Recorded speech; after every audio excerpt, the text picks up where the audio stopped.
Hey, this is Brian Slagle from Metal Blade Records. I had the great opportunity to hang out with Lars and James from Metallica to talk about the record Kill 'Em All, which is now its 25th anniversary, which is really a phenomenal record, a phenomenal feat that it's lasted this long and still doing so well. So you get to see me talk to them about all the early days, about them going to New York, recording the record, touring with Raven, all sorts of good stuff. So check it out. It's a good thing.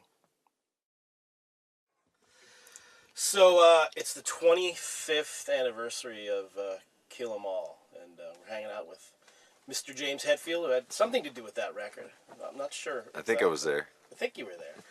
So, 25 years later, first record, obviously, which is I think is a big important step for any band. When you guys first started out, did you ever even think that you would get to a full length first record? Well, uh, you know, we were just happy to get off of work and show up in Ron McGovney's garage and have a place to jam. I mean, that that was enough. And then it becomes not enough, and you think, well, the next thing is you do a gig, and then the next thing is, oh, you write more songs and this and that, and you do the demo, and all of a sudden, well, you get a song on someone's compilation record. Quality wasn't that important to us. It was the content, and actually, getting to that point of doing a record, when we finally went out east. Johnny Z got us out east. We drove the U-Haul all the way out there and uh, got funds together for the record. We were up in Rochester, New York, and we never been to New York, and all of a sudden we're recording a record out there, and making a record. We had done demos before. We kind of knew what we want. I knew what I wanted guitar wise and stuff, and but you always have you have dreams, man. You have visions of.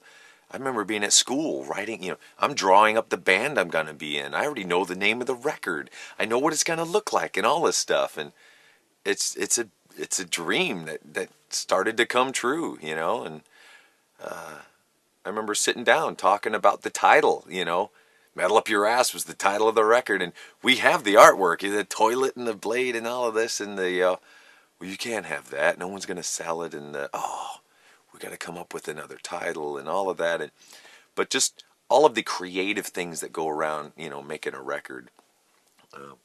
But yeah, I mean, we had the songs. We had been playing those songs in the clubs forever. Kill 'Em All is basically, the first, 10 songs that we wrote.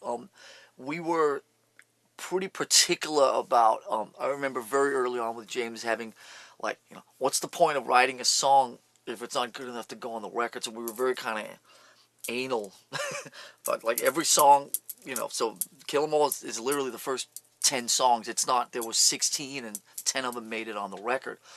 I think that the last two, there was the famous, No Life Till Leather demo that had 7 songs on it. And I think that song 8 and 9 was No Remorse and Whiplash.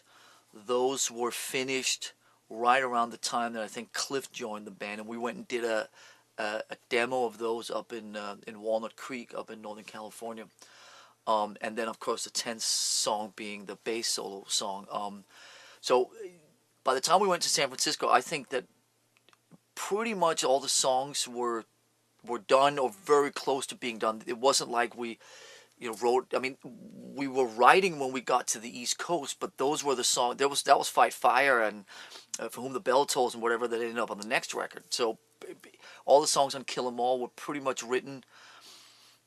We formed in the fall of '81. We started writing in, after we learned all our Diamond Head covers and all the rest of it. We started writing kind of right in the spring of '82. So most of the songs were written in '82, and then the last two, like I said, No Remorse and Whiplash. Seek and Destroy. I remember writing that in my little pickup truck when I'm working at the sticker factory in Whittier. I'm listening to Diamond Head, single note riffs, and it's like, hey, this is pretty catchy.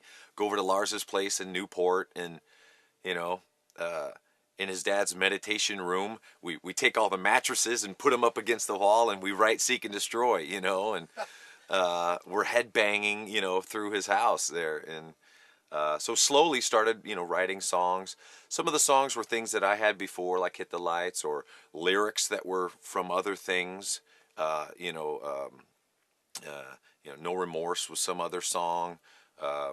So really kind of, and I think the uniqueness of the writing of that record was we're writing new music, but here's some old lyrics we're just gonna shove in there. And so some of the phrasings are really kind of different, and maybe not the way you would have written them back then, but they helped us write the music around it. And but yeah, we had the songs. We'd been playing them in the clubs for a long time, so we were very well rehearsed. So when we went in to record them, there wasn't a lot of messing around time.